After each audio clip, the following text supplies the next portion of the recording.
What if the reason you haven't received abundance is because deep down, you don't believe it was ever part of your story? You are not behind.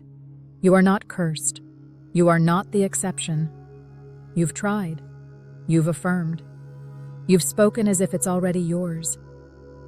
And still, something inside you whispers, but what if I was never meant for abundance? What if abundance just isn't part of my story? In this sacred session, we won't chase money. We'll reveal the hidden assumption that's been keeping it away, and the shift Neville taught to dissolve it completely. Stay with us. And if this stirs something in you, join us. That something inside you that whispers is not loud, doesn't whisper to others. It whispers your doubts in the quiet, maybe when the bank app loads slow, or when you wake up and feel the weight again. Maybe after you see that another period has passed and you are not there yet. Sometimes you push away the thoughts, but still believe. And maybe you've asked yourself, what am I doing wrong? Why does everyone else's story move faster? Why do I feel like the exception to the promise? Today is not about effort. It's about what you've been assuming without realizing. Because Neville never said, try harder. He said, you are already that which you seek. And if you're willing to look, not outside, but within the story you're telling yourself, you'll find the moment it all began to delay. Today, we bring that whisper into the light. Not to argue with it, but to dissolve it. Because this is not a video about strategy. It is a return, a remembrance of who you are and where abundance truly begins. You are not alone in that question. It shows up in quiet ways, in the sigh before sleep, in the scroll through someone else's success, in the decision not to try, because maybe it's not for me. But Neville didn't teach personal limitation. He taught personal authorship.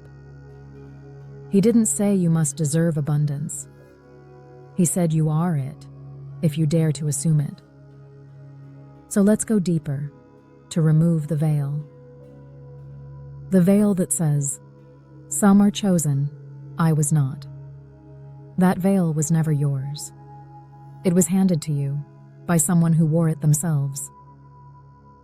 The next story may seem familiar. She always remembered how her grandmother folded receipts like they were sacred, held onto every coin, turned off the lights like she was guarding against collapse. Money, to her, was survival, and survival was success. No one talked about abundance. They talked about getting by, about luck, if it came, and loss, when it left.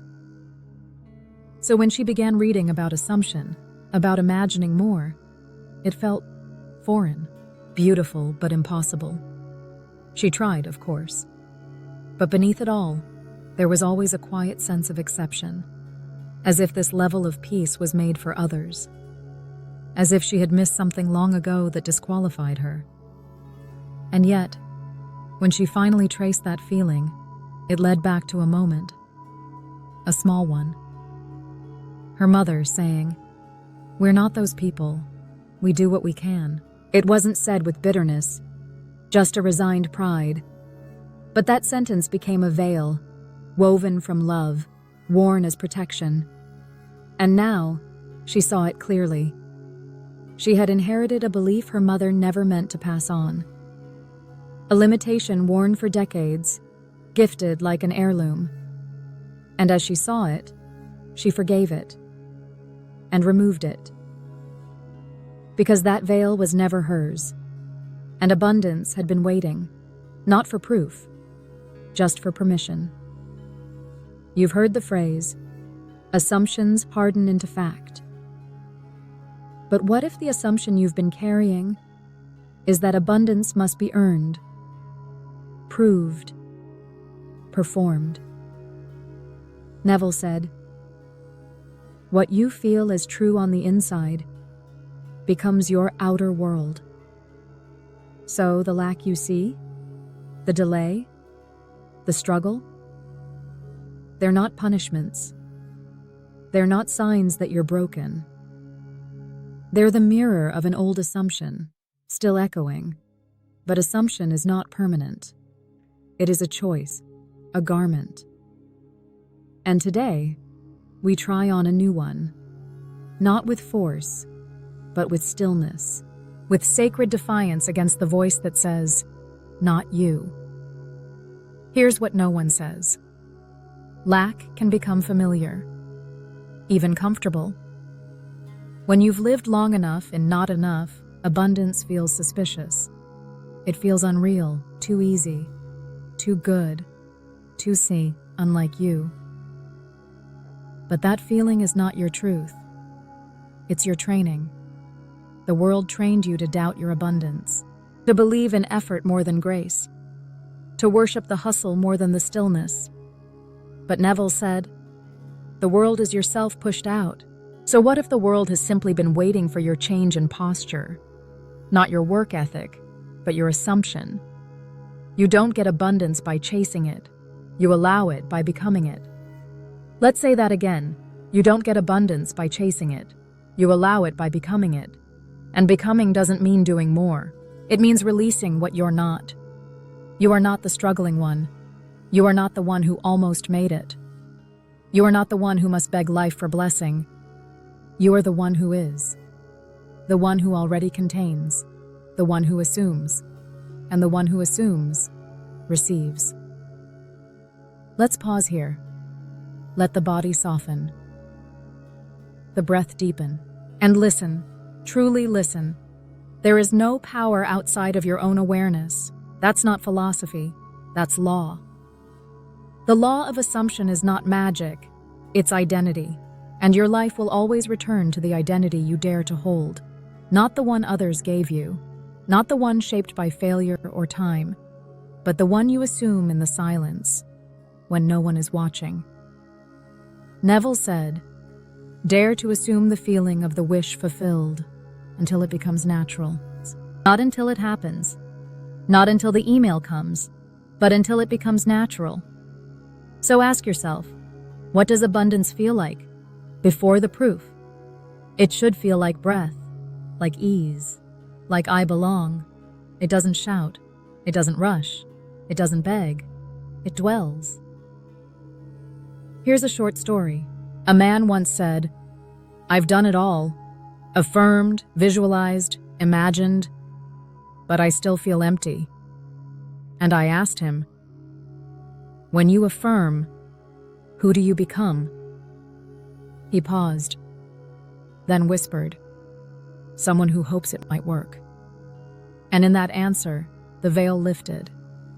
Because he wasn't affirming from abundance, he was affirming from lack. He wore the mask of belief, but beneath it was the question, is it working yet? And in that question, he delayed the thing he claimed to desire. So I offered him no new technique.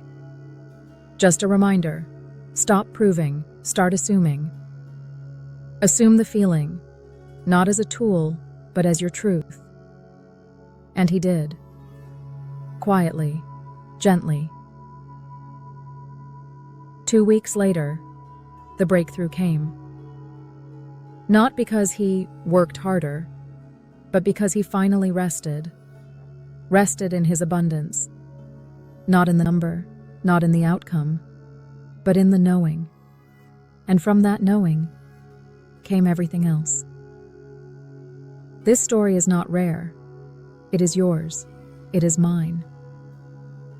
The details may change. The inbox, the bank account, the silence in a room. But the invitation is always the same. To stop proving you are ready, and simply be the one for whom it is already done. When you stop searching for evidence, you start creating it. So what about you? Where have you been waiting for evidence? What would change if you stopped? What would happen if you let the feeling be enough? If you treated your assumption as reality? Not one day. Not when you earn it. But now. Remember, you are not behind. You are not cursed. You are not the exception. You are the cause. And you are already qualified to assume the end. Abundance is not a prize. It is your permission to feel safe, to feel full, to feel chosen by yourself. And from that place, life responds, not as a test, but as a mirror. So change the way you approach abundance now, not by force, but by returning to what you've always been. Abundant, worthy, ready. And from here, from this quiet shift in identity, the world begins to follow. If this felt like something you've been waiting to hear, you're not alone. Stay close. This space was made for the ones who remember, the ones who got tired of proving, and finally chose to receive. You belong here.